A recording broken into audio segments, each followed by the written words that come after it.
마음을 시원하게 은혜로 적시시는 말씀에 폭포수. 안녕하세요. 말씀의 폭포수의 김대광 목사입니다. 새해가 밝았는데요. 많은 결단들과 또 많은 도전들이 있을 줄 압니다. 그 모든 것들이 작심삼일로 끝나지 않도록 여러분 기도하시고요. 기도하는 자들에게 성령께서 친히 함께 하셔서 그 모든 것들을 승리할 수 있도록 성령께서 큰 은혜와 힘을 허락하여 주실 줄 믿습니다.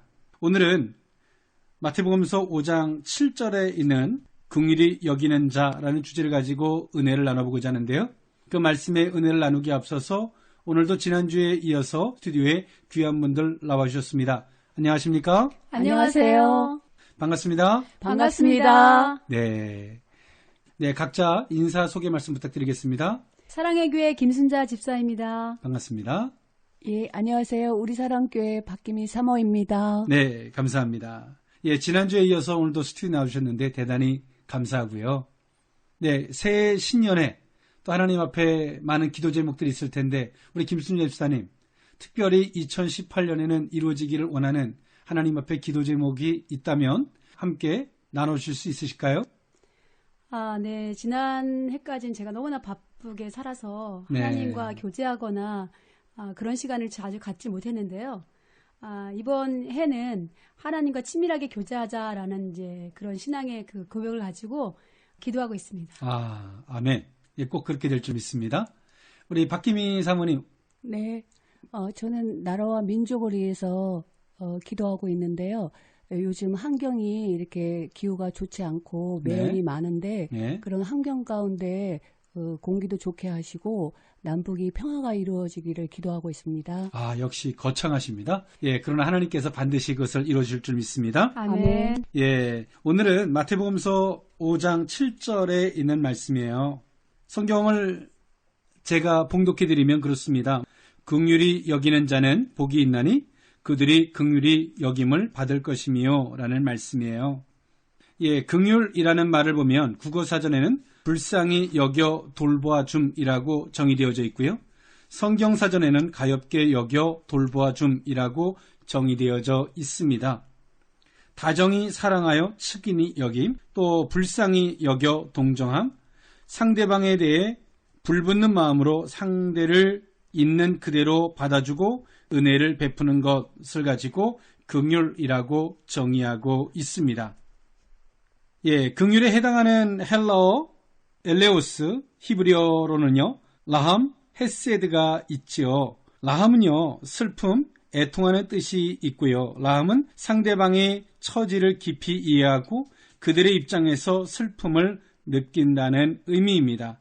헤세드는요 라함보다 더 나아가 상대방의 감정에 공감할 뿐 아니라 상대방의 어려움을 없애기 위해 실제적으로 행동하여 구체적인 도움을 주는 것까지 포함하고 있는 것을 긍휼이라고 말해주고 있지요. 긍휼은 언약에 기초한 하나님의 성실하고 변함없는 사랑을 적절하게 나타내는 표현이지요. 또 하나님의 자비롭고 은혜로우신 성품을 잘 드러내주는 표현입니다. 시편 25편 6절에 있는 말씀에 보면 여호와여 주의 긍휼하심과 인자하심이 영원부터 있었사오니 주여 이것들을 기억하옵소서라고 성경을 말해주고 있고요. 이 긍휼하심이 가장 온전히 나타난 사건이 예수님의 성육신과 십자가 사건이라 할 수 있겠죠.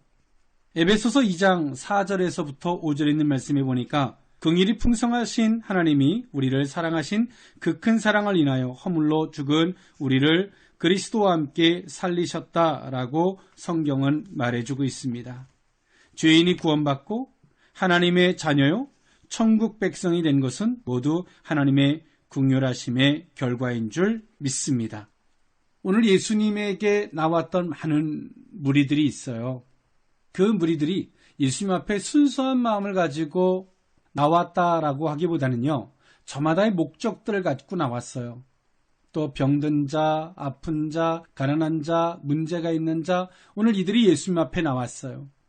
그들이 문제를 가지고 나왔고 예수님은 문제를 가지고 있었던 그들에게 긍휼히 여기는 자는 복이 있다. 긍휼히 여김을 받을 것이다 라는 말씀을 하고 있어요. 한편에서는 이들이 율법적 사고에서 조건적인 논리에 익숙했던 이들이 이 말씀을 쉬운 논리로 받아들였겠지만 오늘 이들이 내가 지금 고통을 겪는 이 문제와 긍휼히 여기는 것이 어떤 상관관계가 있을까라고 하는 이해 못할 혼란스러움을 겪었을지도 모릅니다. 그런데요, 오늘 예수님이 이렇게 말씀하실 때는 그럴 만한 이유가 있었겠지요. 이들이 병에 오래 살다 보니까 굉장히 나중에는 이기적인 사람이 돼요. 우리가 아픈 사람이 집에 있는 분이 혹시 있다면 우리가 쉽게 겪어볼 만한 일들이죠. 혹시 김순자 집사님, 가족 중에 혹시 병환 중에 계신 분이 계신가요? 네, 사랑하는 친정 어머니께서 지금 병환 중에 계십니다. 아, 그러시군요. 어떤 병환을 앓는지 여쭤봐도 될까요? 네, 처음에는 뇌경색으로 인해서 이제 곤란을 겪으시다가요. 네. 고관절이 이제 골절되셔서 네. 많은 어려움을 당하셨고요. 네. 지금 이제 일산 병원에 계시는데 회복되어 가고 있는 중입니다. 네, 하나님의 귀한 은혜가 있기를 기도하겠습니다. 아멘. 네. 병환에 걸리면 그 당사자는요, 처음에는 가족들한테 미안한 마음이 들어요. 근데 나중에는 어떤 마음이 드냐면요, 우리가 심리학적으로 과정이겠지만, 처음에는 미안한 마음이 들다가 나중에는 가족들한테 섭섭하고 이기심적인 마음도 들어요. 왜 나를 돌봐주지 않을까? 막 괘씸하다. 이런 생각도 들어요. 그러다가 또 나중에 마음이 또 변하면 또 가족들한테 미안한 마음을 다시 갖게 되는데요. 오늘 이때 나왔던 병자들도 많은 문제를 가지고 있었던 그들이 그 문제 앞에서 이들이 가족들이나 주변 사람들에게 이기적이고 섭섭한 마음들이 그들 가운데 있었던 것 같아요. 오늘 예수님은 그것을 간파하고 계셨죠. 그들의 이기적인 마음, 섭섭한 마음을 간파하시고 말씀하신 거예요. 그렇게 너희들이 섭섭하고 이기적인 마음을 가지면 안 되고 너희들이 아무리 힘들고 어려워도 너희들은 도리어 긍휼히 여길 수 있는 마음이 있어야 된다. 하나님은 그런 자들을 기뻐하시고 그들에게 긍휼히 여기신다라고 말씀하고 있어요. 오늘 예수님에게 나왔던 많은 무리들이 그랬어요. 자신들이 가지고 있는 문제들, 누구의 아픔보다 내 아픔이 가장 커 보인다 그러잖아요. 김수님 집사님, 요즘에 혹시나 겪는 어려움이 혹시 있으신가요? 글쎄, 요즘 환경적으로 제가 느끼는 기분 그런 것들인데요. 네. 나이라고 좀 하기에는 뭐한데 어느 시기에 이제 중반을 넘어가면서 느끼는 감정들인데 네. 그 감정들 읽어주시거나 서로가 이제 알아주지 못하니까 그런 걸로 인해서 오는 감정들이 부딪히게 되는데 네. 그 감정들이 굉장히 불편하고 여러 가지 마음들을 주게 되더라고요. 네, 나이를 먹고 있다는 증거죠. 네, 그렇습니다. 예, 우리가 건강하면 섭섭할 것도 없어요. 내가 하면 돼요. 근데 이게 나이를 먹어가면 먹어갈수록 또 몸이 불편해지면 불편해질수록 그 뭔가 상대성을 찾게 되고 거기서부터의 섭섭한 마음들이 갖게 되겠죠. 예수님에게 나왔던 많은 무리들이 그랬어요. 오늘 그들이 내가 겪는 아픔이 가장 크다고 여기는 거예요. 저도 어떤 생을 살아가다 보면 문제가 있고 아픔이 있는데 다른 사람 아픔보다 내 아픔이 가장 커 보이는 거죠. 자기 중심적 사고라 그럴까요? 그런데 오늘 예수님은 그 무리들에게 말씀하고 있는 거예요. 너희들이 이기적인 상태가 됐고 너희들이 너무 자기 중심적인 사고가 되었음을, 그러나 그들을 이해할 수는 있죠. 그들이 힘들고 어렵고 버거우니까 그들도 그랬을 거예요.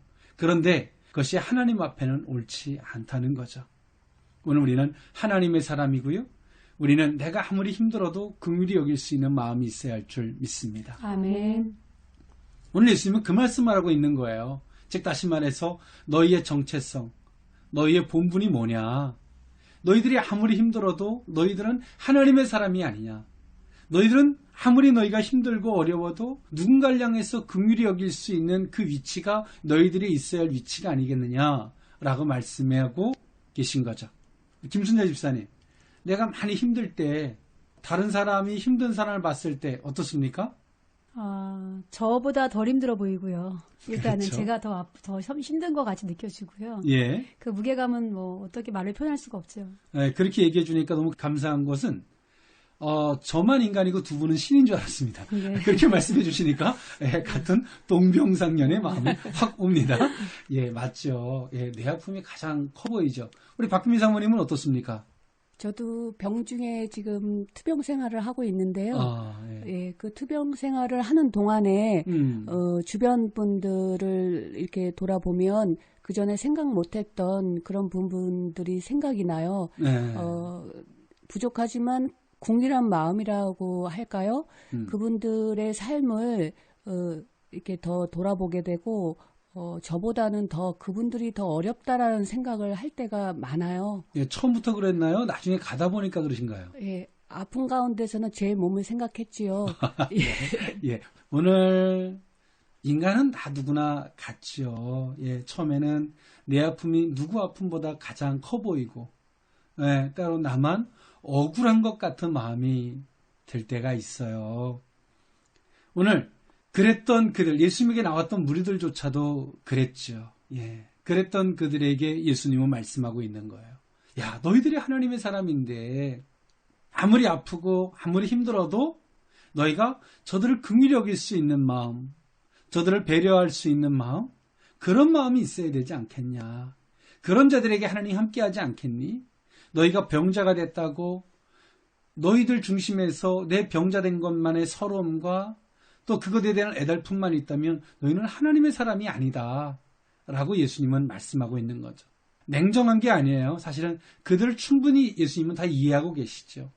공감하고 계세요. 그런데 그들의 본분을 잃어버려서는 안 된다는 거죠.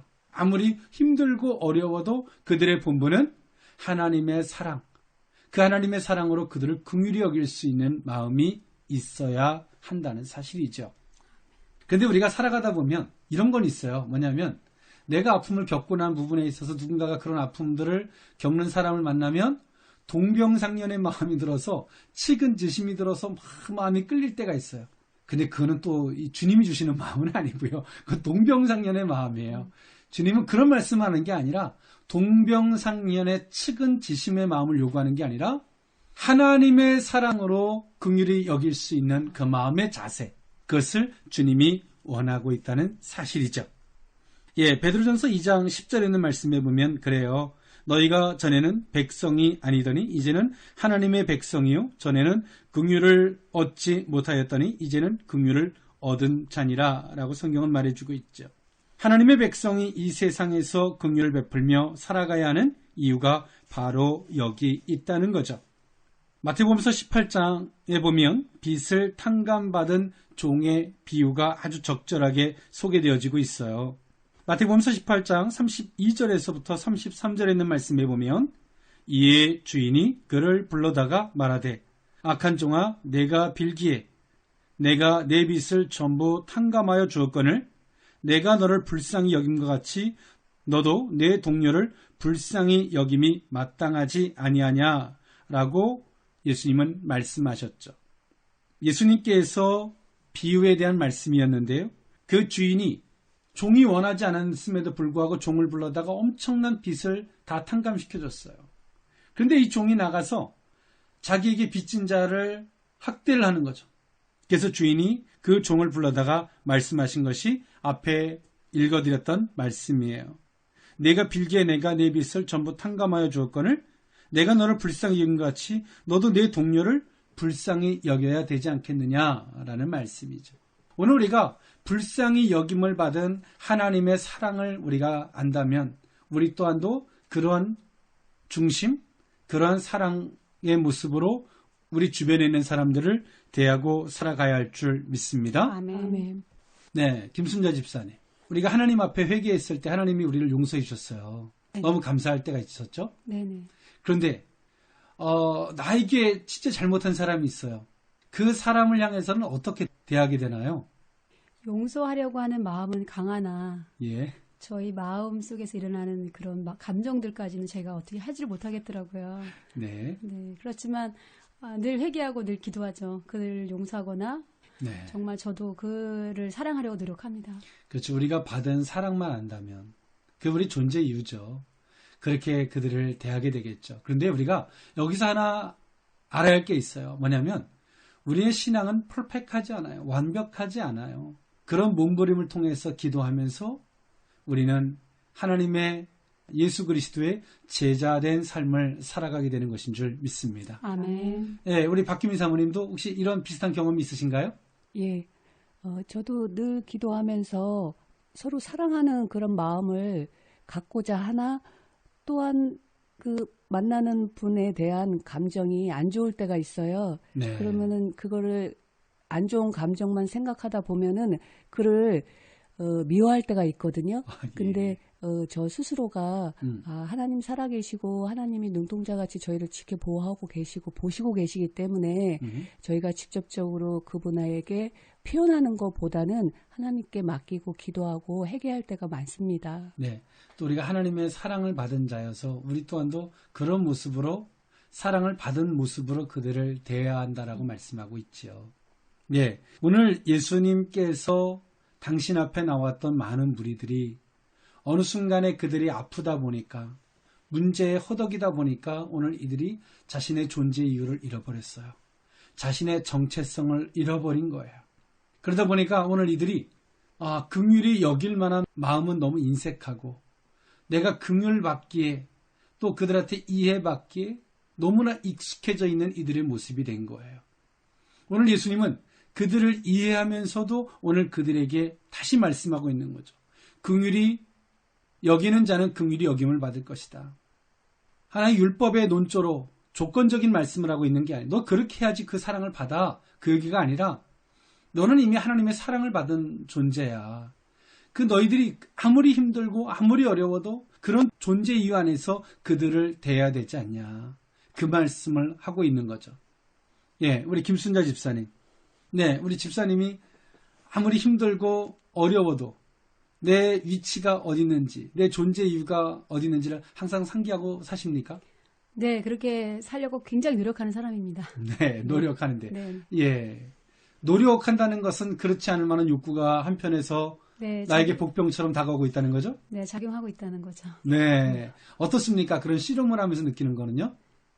이겨야 한다는 생각이 더 강하고요. 네. 또 그것을 느꼈을 때 저의 그 자기 정체성이나 좀 자존감 같은 걸 굉장히 크게 생각하는 사람이라서요. 네. 이겼을 때의 그런 게 더 크죠. 그렇죠. 네.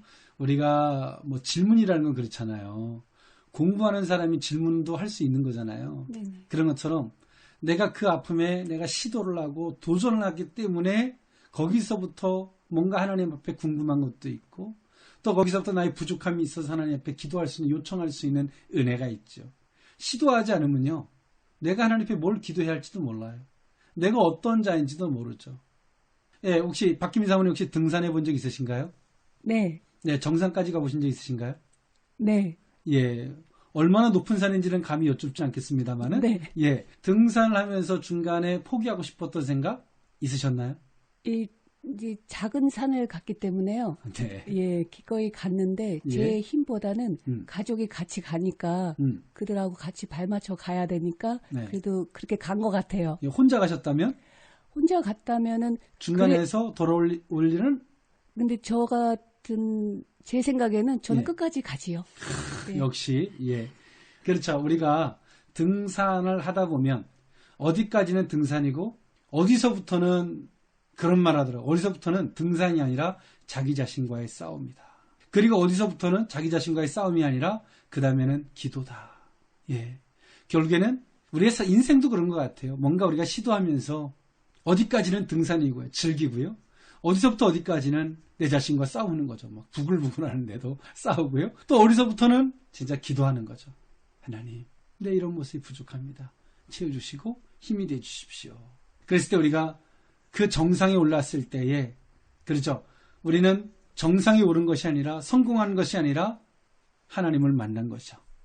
예. 그런 은혜가 우리 모두에게 있어야 할 줄 믿습니다. 아멘. 네. 예수님은 그 예수님 옆에 나왔던 무리들에게 그 본문을 말씀하시면서 오늘 그들이 너희들이 먼저 긍휼을 받은 자고 그 긍휼을 베풀어야 되는 너희들의 위치가 거기 있어야 된다. 너희들은 환자가 아니다. 너희들은 가난한 자가 아니라 너희들은 문제에 사로잡혀 있는 자가 되어서는 안 된다. 라고 말씀하고 있는 거죠. 사실은 이 말씀은 성도들에게 큰 힘이 되어주는 거죠. 우리가 아무리 힘들어도 아무리 어려워도 우리의 위치가 어디 있는지를 분명히 말씀하고 있다는 사실이죠. 예, 말씀을 정리할까요? 예수님에게 나왔던 많은 무리들이 있고요. 그 무리들에게 예수님 말씀하고 계세요. 문제를 갖고 나왔던 그 무리들에게 긍휼히 여기는 자는 복이 있다. 긍휼히 여김을 받을 것이다. 조건적인 논리가 아니라 너희들은 그 하나님의 사랑을 베푸는 너희들의 존재 이유, 너희들이 있어야 하는 위치는 거기다라고 말씀하고 있는 것이죠. 오늘 우리는 이 시대를 살아가면서 또 이 세상 가운데서 많은 질고와 아픔들이 있겠지만 우리의 위치는 하나님의 사람인 것을 결코 잊어서는 아니 될 줄 믿습니다. 아멘. 예, 오늘 말씀을 나누면서 궁금한 점이나 깨달은 점이나 또 방송을 청취하시는 분들과 함께 나누시고 싶은 말씀이 있다면 나누면서 마무리를 하고자 하는데요. 김순자 집사님.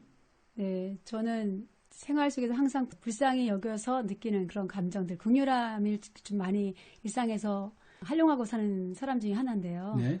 전 측은지심이 좀 많은 사람이라고 저는 생각합니다. 측은지심하고 긍휼하고는 다릅니다. 하나님의 사랑. 네, 그렇죠. 근데 그렇게 베풀고 나누는에 대해 익숙해 있다고 생각했는데 그건 저 생각으로 해서 제 의지대로 했던 부분이었고요. 이제부터는 하나님의 사랑을 통해서 긍휼하게 여기는 마음으로 좀 바꿔가지 않을까라는 생각을 해봤고요. 네. 많은 은혜가 되었습니다. 그렇죠. 뭐 우리 모두가 다 그 과거는 한 번쯤 겪어보는 것 같아요. 예, 우리가 질고를 많이 겪으면 겪을수록 오지랖만 넓어져서 막 측은지심이 드는데 때론 그 측은지심이 하나님의 사랑인 것 같은 모습들. 예, 사실은 우리가 그것이 하나님의 사랑은 아니거든요. 하나님의 사랑을 받은 사람은 하나님을 바라보는데 측은지심으로 대하기 때문에 나를 바라보는 이 과오를 한 번쯤 겪죠. 예, 박기미 사모님. 네, 제가 병중에 있어서 그런지는 모르겠지만 네. 병원 생활을 하다 보니까 그 많은 분들을 만나게 돼요. 그러면 네. 그 만나는 분들 중에서는 아직까지도 예수님을 모르시는 분들이 너무도 많더라고요. 그렇죠. 그래서 그분들 제가 할 수 있는 가운데에서 성경을 사서 그분들에게 드리면서 예수님을 영접할 수 있는 기회를 드리고자 기도하면서 하고 있습니다. 네. 지금 병중에 계시고 암에 투병을 하고 계시는 줄 알고 있는데요. 그래서 내가 아파 보니까 많은 영혼들에 대한 긍휼이 더 크죠. 네. 네. 사실 하나님께서는 책임지심을 위해서가 아니라 그리스도의 참된 사랑을 알고 또 그 사랑을 힘입어서 많은 영혼들에게 복음을 전하기 위한 하나의 통로 또 그것을 도구 삼으셨는 줄 믿습니다. 아멘. 예, 새해가 밝았는데요. 방송을 청취하시는 모든 성도님들이 딱 움츠리지 말고 도전하고요. 겨울이 소망이 있는 것은요. 봄이 있다는 것이죠. 예, 항상 우리의 삶이 그리스도 예수 안에서 승리하는 저와 여러분들의 모든 삶이 되었으면 좋겠습니다. 오늘도 스튜디오에 함께 해주신 두 분 너무 감사드립니다. 감사합니다. 감사합니다. 네, 지금까지 방송을 청취하신 성도 여러분 감사합니다. 저는 다음 이 시간에 찾아뵙겠습니다. 음악 한 곡 들으면서 물러가고자 합니다. 이대귀가 부릅니다. 끝없는 사랑, 끝없는 긍휼. 지금까지 말씀의 폭포수의 김대광 목사였습니다. 감사합니다.